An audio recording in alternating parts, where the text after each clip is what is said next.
বন্ধুরা, প্রতিদিনের মতন আজকে আমি বাহিরে ঘুরতে বের হয়ে গিয়েছি। তারপর আমি ভাবলাম যে আমাদের পাশের এলাকার শীতল ছায়াতে যাওয়া যাক। তারপর আমি সেখানে যেয়ে দেখলাম যে এখানেও একটি ফাস্টফুডের দোকান আছে, যেটা কিনা একটি বাসার ভিতরে। সেটা দেখে আমি একদম শক হয়ে গিয়েছি, কারণ একটি বাসার ভিতরেও ফাস্টফুডের দোকান থাকতে পারে। এই শপটির নাম হলো দ্য বার্গবি, আর এই শপটার ডেকোরেশনটা আসলে বলতে হবে অনেকটাই সুন্দর। সো প্রথমে আমি শপটির মেনুগুলো দেখে নিলাম। এখানে বিভিন্ন ধরনের খাবার আছে, যেমন চিকেন ফ্রাই, মেড বক্স।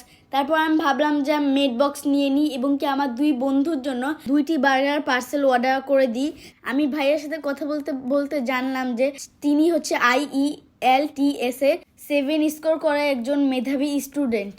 বন্ধুরা, আপনারা কিন্তু বুঝতে পারছেন, সে পড়াশোনার পাশাপাশি এই ফাস্টফুডের দোকানটাও চালাচ্ছে। যে কোনো কাজকে ছোট না মনে করে লাইফে কিছু করলেই এটাকে সফলতা বলে। জীবনে অনেক কাজ করতে হবে, সেটাকেই লাইফ বলে। তারপর কিন্তু সে আমার জন্য মেড বক্সটি রেডি করছিল। আসলে সে অনেক যত্নভাবে মেড বক্সটি রেডি করছিল। আমি কিন্তু তার মেড বক্সটা তৈরি করার দেখছিলাম এবং কি একটু ভিডিও শ্যুট নিয়ে নিচ্ছিলাম। তারপর সে একটি বক্সে ঢেলে দিল। আর মেড বক্সের প্রাইস 100 টাকা থেকে 150 টাকা পর্যন্ত। আমি ছোটটা নিয়ে নিয়েছি, কারণ আমি ছোট মানুষ, বেশি খেতে পারবো না। আসলে তার দোকানটা কিন্তু সে অনেক সুন্দর করে সাজিয়েছে, লাইটিং করে। আসলে মানুষ কিন্তু সবসময় দোকান দেখে আসে না, দোকানে খাবার ভালো হলে, দোকানটা সুন্দর হলে মানুষ কিন্তু তাদের দিকে নজর পড়ে। আসলে কথায় আছে না, সুন্দর দোকান অথবা সুন্দর খাবার এসব কিন্তু লুকায় থাকতে পারে না। সেটা এমন হলো, আমরাও খুঁজে বের করলাম। তারপর আমি মিট বক্স কিন্তু হাফ শেষ করে ফেলেছিলাম, কারণ অনেকটা মজা ছিল মিট বক্সটা। আমি কিন্তু মিট বক্সটি অনেক মজা করে খাচ্ছিলাম। আসলে মিট বক্সটি এতটা ছিল যে আমার পেটটি ভরে গিয়েছিল। এই টাইপের খাবারগুলো এতটা সুস্বাদু হওয়ার মেন কারণ হলো, এই টাইপের খাবারগুলো একটু ডিফারেন্ট টাইপের রেসিপি দিয়ে তৈরি করা হয়। আর চিন্তা করছিলাম যে এরকম দোকান দিতে কি কি লাগে এবং কি কি প্রয়োজন হয়। দোকানটা আমরা একটু ভালো মতন শ্যুট করে নিয়েছিলাম। আর এখানে জুস টাইপের যেসব ড্রিঙ্কস আছে, সেগুলোর জন্য যা যা প্রয়োজনীয় হয় সেগুলো রাখা হয়েছে। চলুন ভাইয়ার সাথে দেখে নিই এই ধরনের বিজনেস করতে কি কি প্রয়োজন হয়। আপনার এইগুলো বেচে মিনিমাম একদিনে কত টাকা সেল হয়?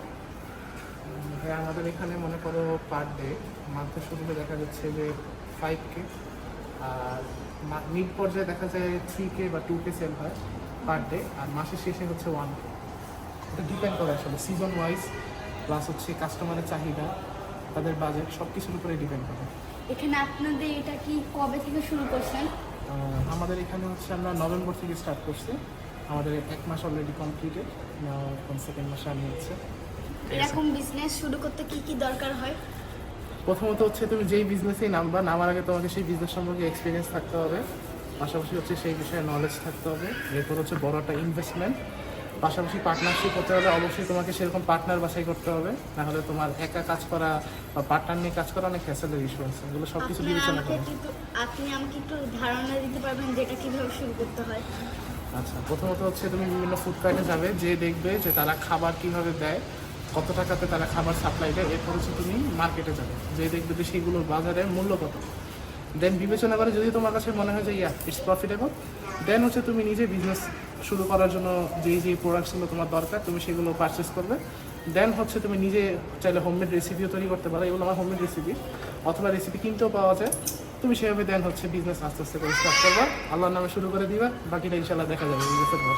অবশেষে আমার পার্সেলগুলো প্রায় রেডি হয়ে গিয়েছে। আর আজকের মতন আমাদের ভিডিও ছিল এতটুকুই। সবাই আমাদের চ্যানেলটি লাইক, ফলো, শেয়ার এবং সাবস্ক্রাইব করে দিবা। আর তোমাদের কী টাইপের ভিডিও চাই সেটাও আমাদেরকে বলে দিবা। লাইক, ফলো, শেয়ার, সাবস্ক্রাইব করে দিবা। টাটা।